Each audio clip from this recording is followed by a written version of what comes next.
Hey everybody, an update on the yeast made from potato. The jar has sat in a warm place where it was covered, and now we're ready for the next step. Did you realize that now you have to feed your yeast? I'm just going to read this. It's actually feeding the starter. Once you have created your own yeast, you must feed it regularly. Well, that's pretty interesting.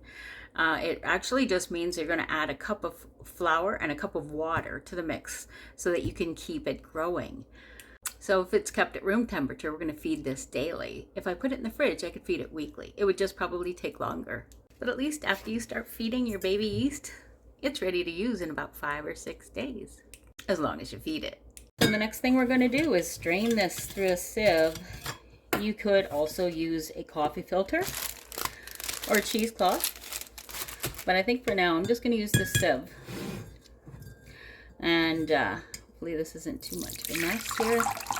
Basically, we want to make sure we get all of the juice and none of the potato. And look at that.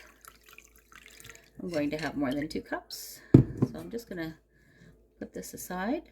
So I've put this into a 2-cup measuring cup. There is some juice left in here, but I'm not really too interested in all of it. I'm just going to take what I can, and then I think that's it.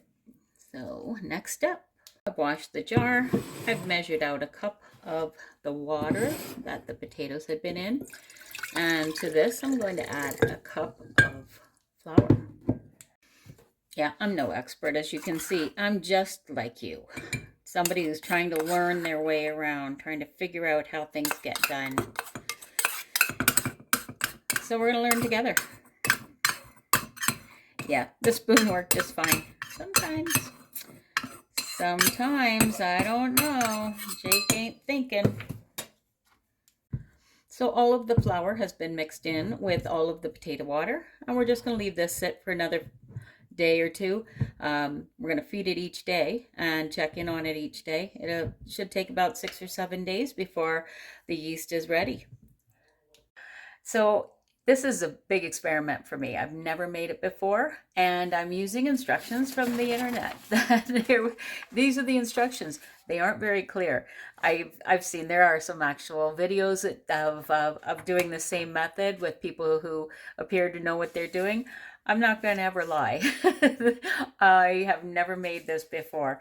And the other thing is, when you're taking instructions just from like a blog site or whatever, sometimes they aren't very clear. And it's a really good idea to try them out before you're stuck in the dark and all you've got is a piece of paper and it's not clear. So it is a good idea to try out your method beforehand and see what you have. I'm actually looking really forward to being able to make a loaf of bread. Become part of the tribe. Like and subscribe. Together, we'll learn and survive.